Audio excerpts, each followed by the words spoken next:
It's clever, quite vicious journalism. I think I'd recognised pretty promptly that the game was up.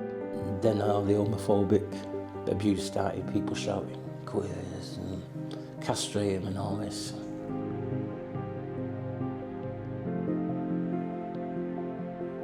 Any indication that you were a lesbian, it would lead to SIB coming to investigate you. I mean, they'd raid the blocks. They were like dogs with bones. They would literally just come in and ransacked. And I mean, it was like we were always looking over our shoulder.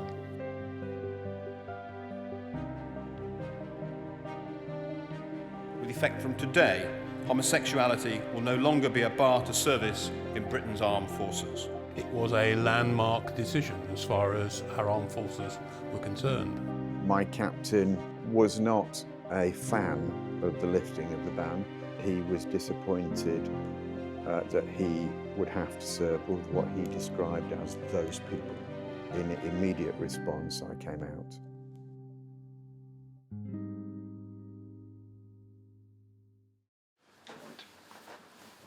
I joined the Air Force at 19. I was a very naive, gauche teenager, but there was certainly this realisation that, you know, I'm gay. It's not what I want, but that's the reality. My father served in the military and I always wanted to join, but he wasn't keen on it. It wasn't until I was in holding and drafting that I thought, hang on, I was attracted to another female. And she obviously felt the same way. And that's when I realised I was gay. I came to realise that I was gay literally just a couple of months before I joined the Royal Navy. I bought the Radio Times because it had a picture of Michael Ball on the front cover. And I took it home and I realised I fancied Michael Ball, which is really embarrassing looking back upon it. But whilst it was an amazing thing to realise who I was, it was also incredibly frightening, because I knew that the armed forces did not accept LGBT plus people. My elder brother, he left school and he joined the Fusiliers, and he come home and he loved it. He was a young lad when he joined. When he come back, he was a fit, strong, healthy young lad. Really good, positive attitude to life. And I thought to myself, that's what I want. I always was attracted to men from school, but I always dismissed it. I thought, no, it's not right.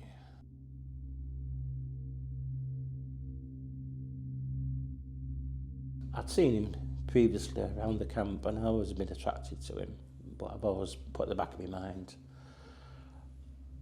And we got chatting this night and we really seemed to hit it off, and we'd been drinking and our guards came down and we started touching each other up and kissing. There was another lad in the room at the time, but he worked with him and he'd passed out. So we thought we were safe, and he whispered to me, I think we should go somewhere more private. So we went to another room. And unbeknownst to us, the other lad hadn't fallen asleep. He'd witnessed us kissing and seen us go out of the room together. So he got up, he went to the guardhouse and reported us. I met Sue at the Officers Training College in Camberley, and we got into a relationship, a serious relationship. And literally, I mean, throughout our relationship, we had to hide that we were in one. And she decided to come and visit me one night. And so I met her at the train and we went to the pub, local pub, with some others and that. And a girl had just moved into my room. Sue had missed the train back and I told her she could stay the night. Would be fine because other people had stayed in the block. And this girl just said that we were disgusting. We were dirty lesbians, it's unnatural, and went and reported us to the duty NCO. I knew then my career was going to be over. My room was ransacked, photos and letters were taken. I was called into, well, marched into the adjutant's office where two SIB were sat behind a desk and a chair in front of it, and I was told to sit down.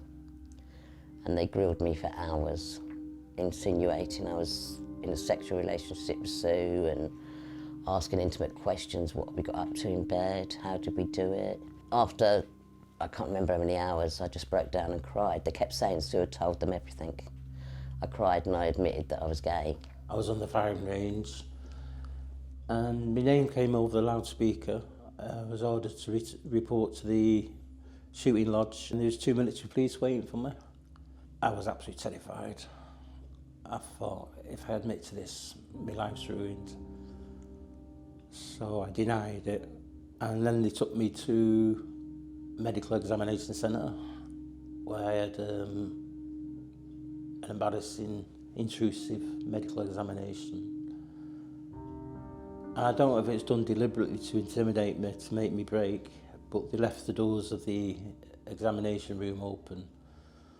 So all the soldiers in the waiting room went to see the doctor, had full view of what was happening. From there we was taken to our commanding officer. The charges read to him. He said, "You're a disgrace to the regiment," and passed us over for court-martial.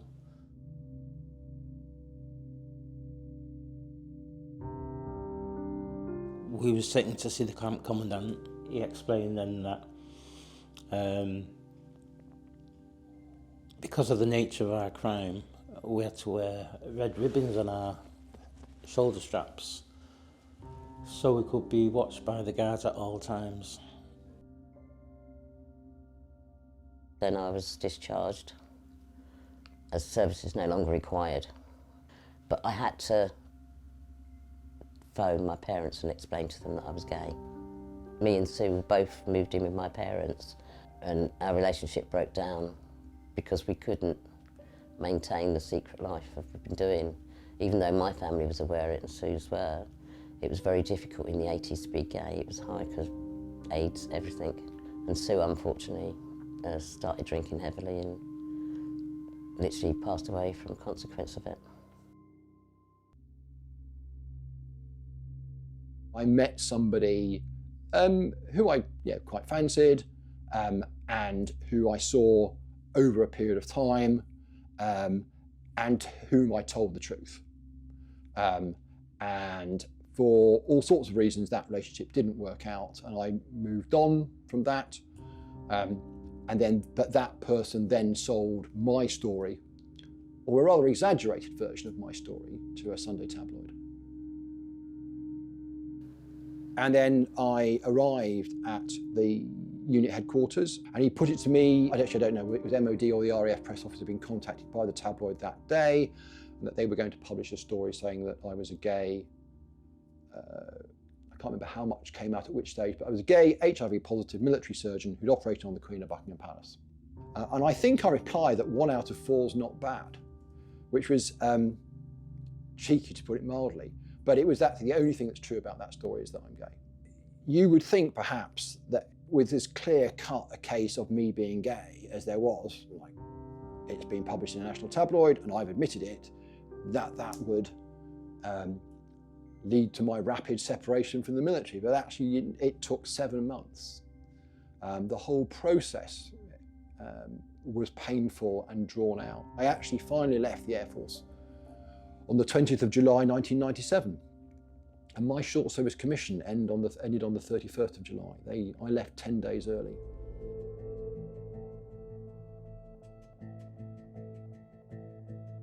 I was very young, and obviously that was the first time I'd ever done anything like going to the High Court for a judicial review.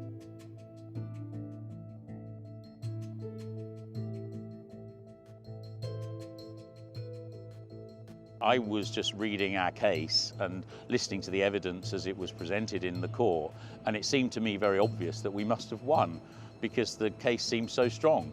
And so, a few weeks later, a few months later, we went back to the court to hear the judgment, and so much of the judgment was critical of the Ministry of Defence that I was absolutely convinced that we'd won. And then at the end of this long reading out of the judgment, it became very clear that he'd found against us. But with all that criticism, he'd made it very clear that he thought we should appeal. But it was incredibly disappointing. We left that courtroom absolutely deflated, thinking, well, I guess now we've got the long slog to go. So it was only after we lost that first stage that we realised we were going to have years of fight still to come.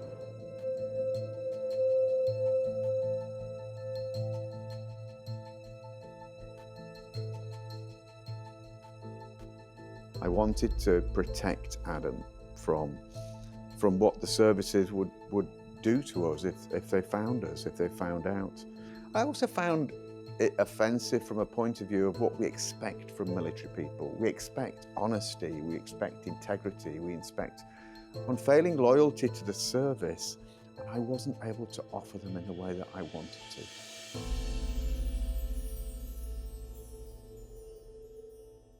We would have, recently retired senior 3-stars, who'd obviously been briefed by the MOD, coming up to pitch their argument for them. Occasionally we got ministers who would also say that, that there was no way that people serving in the armed forces was compatible with military service. We had, very recently retired Air Chief Marshals, talking about, not wanting to share a shower with people who were gay, and it was whipping up the worst kind of homophobic hysteria, or trying to.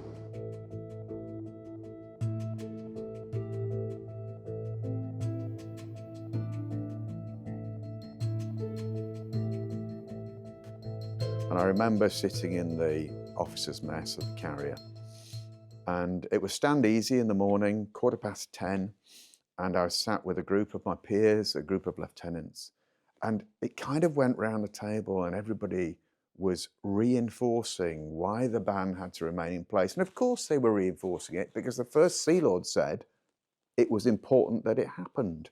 And we're a pyramid management organisation. And I felt incredibly exposed.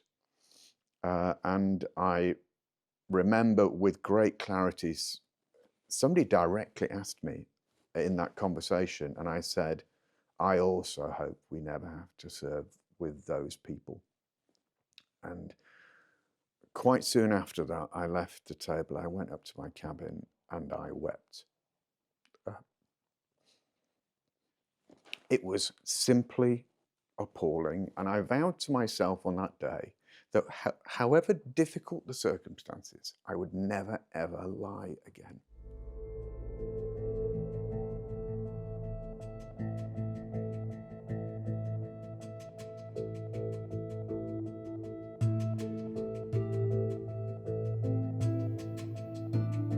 I can take you back to the room. I mean, it was in Greycoat Place. We were in Stonewall's offices and we were waiting for the judgment, and we were standing by a fax machine. And gradually this soft, paper would roll out of it, and we would tear off the page and read the judgment. And gradually, as we read the judgment, there's a whole group of us there who'd been campaigning for, by that stage, 6 years. And we start to read it, and we realise we've won. We've won.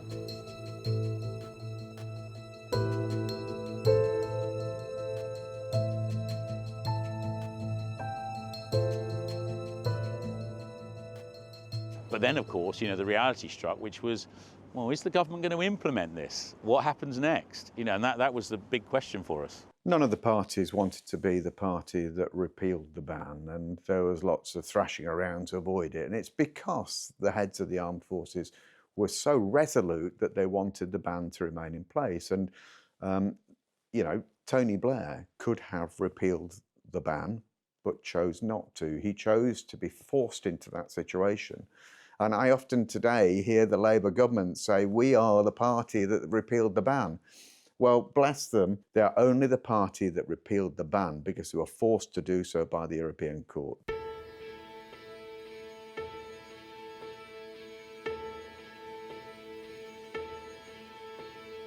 The European Court of Human Rights ruling makes very clear that the existing policy in relation to homosexuality must change. As all personal behaviour will be regulated by the Code of Conduct, with the object of maintaining the operational effectiveness of the three services, there is no longer a reason to deny homosexuals the opportunity of a career in the armed forces. Accordingly, we have decided that it is right that the existing ban should be lifted. As no primary or secondary legislation is required, with effect from today, homosexuality will no longer be a bar to service in Britain's armed forces. Why didn't Labour lift the ban in 1997 when it came to power? I can't answer that in truth because I was in a completely different government department at the time. What I knew was that it was necessary for us to act on the decision of the European Court of Human Rights. I'm a lawyer by training and background, and in a sense, leaving aside the rights and wrongs of the issue, I knew as a lawyer that we had to implement the judgment of the European Court, and I really never gave it a further thought than that, because in a sense, for a country like the United Kingdom, following those judgments is vitally important. Let me say from the outset that I regret the nature of that ruling. I believe, and have always believed, as previous government did, also this government in defending the judgment, that we should follow the advice of the armed forces, which had always been that lifting the ban would adversely affect operational effectiveness. This announcement will be greeted with dismay through all three services, who surely by their faithful and gallant service over generations have earned the right to be exempted from these lunatic, politically correct nostrums.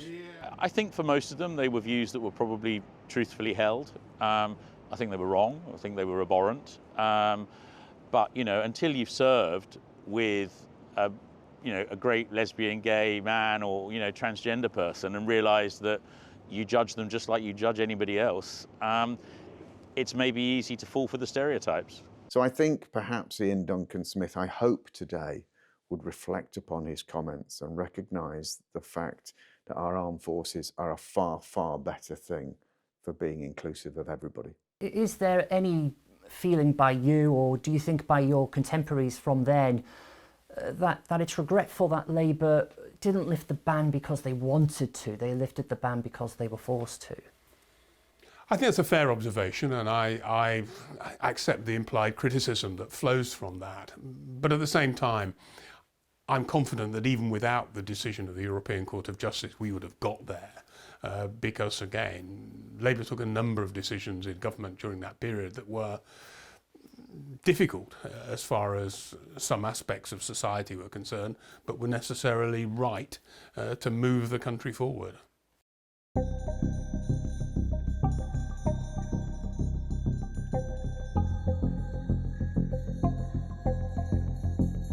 I have to say, there are moments of levity and enlightenment in this. I went to see the First Sea Lord then, Jonathan Band, and said, "Sir, I gather that the Royal Air Force and the Army are going to march in polo shirts in Pride. What will we be marching in?" And Jonathan Band said, "The Royal Navy has existed for 500 years and we have never marched through our capital city in polo shirts, and we will not be marching in polo shirts now. We will march in number ones with drums beating and our swords drawn."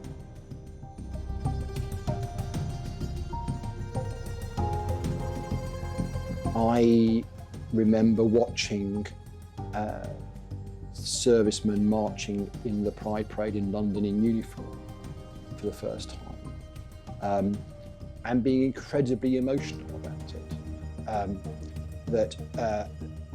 And they were very mixed emotions. There was intense pride and excitement for those individuals who could march openly and celebrate being who they were and demonstrate that it didn't matter who they loved. And intense anger at what had happened to me, and that I missed that opportunity. I was born in the wrong decade. No disrespect, but they were living our lives that we couldn't live. The careers we could have had, that we were robbed of. I did march in the Manchester Pride last year. I met up with serving soldiers there and veterans, LGB veterans, and we all marched together. And it was so natural, and it was accepted. There was no shock or nothing, and I thought to myself, it's just the same army.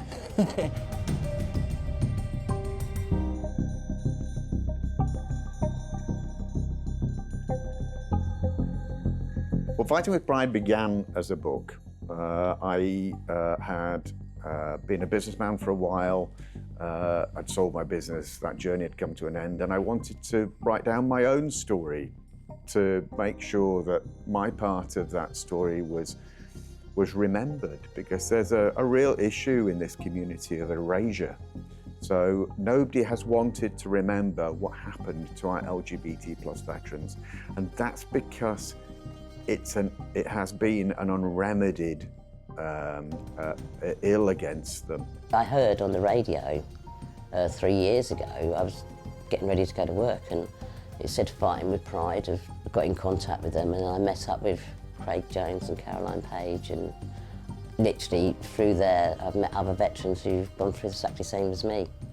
It's great to know you're not alone. There's other people who suffered the same as you. I first became aware of Fighting with Pride, I think it was during lockdown. I recognised at that stage that I was much luckier than many veterans, that I had not completely lost my career. In fact, not only had I maintained my career, but I'd been successful. But many people were still really suffering, both emotionally, mentally and financially, 20 years on. And I felt that it was important to me to help make things better for all of us.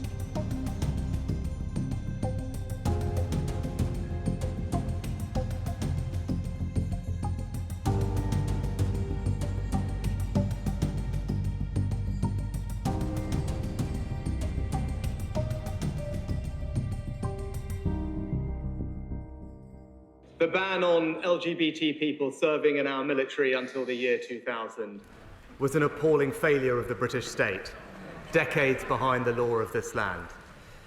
As today's report makes clear, in that period many endured the most horrific sexual abuse and violence, homophobic bullying and harassment, all while bravely serving this country. Today, on behalf of the British state, I apologise. And I hope all those affected will be able to feel proud parts of the veteran community that has done so much to keep our country safe.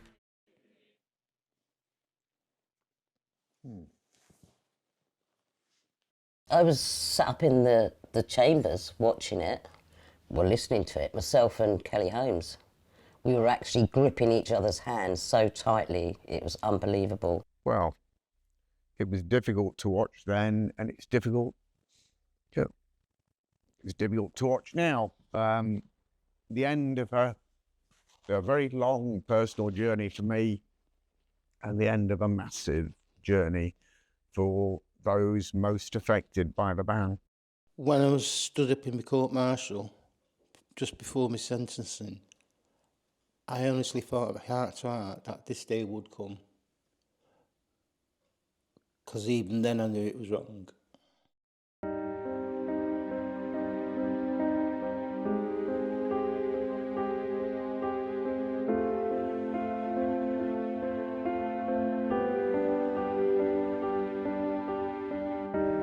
I'm on a low income wage, so it's going to make a significant difference to me. I mean, I can put literally gas on, so I'm not going to worry about how I'm going to pay the bill. And I'll be able to have taken a holiday, which I haven't done for years. The sums of money involved are not going to make people financially secure for the rest of their lives. That's what we would have wanted for veterans, particularly veterans who never really achieved the same career success that they might otherwise have done. This will bring some comfort, but it doesn't bring security. Is it compensation? I don't think it is compensation. Nothing will compensate our veterans for what they went through, and certainly up to £70,000 will not compensate somebody who served 6 months in a civilian prison. I think that's just an insult, really. £20,000 for the suffering I've been, it's nothing really. I'll probably get more for whiplash. It's just my whole life has been ruined by it.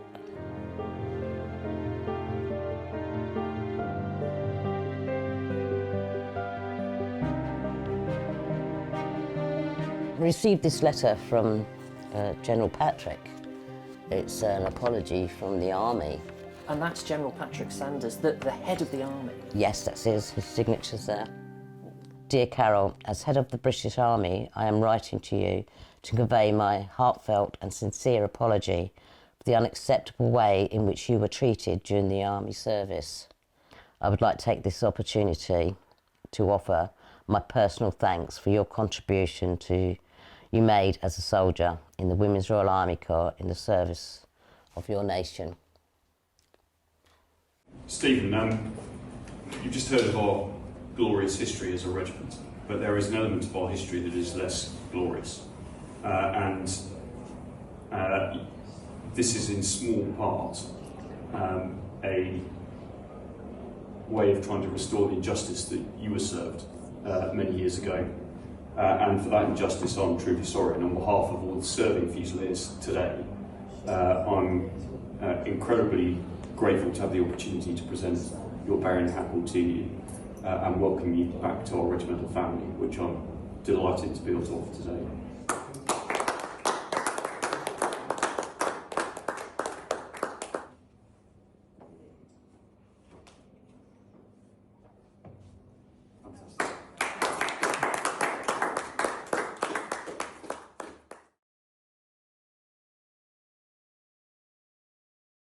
Thanks for watching. For more from BFBS Forces News, like and subscribe to our channel.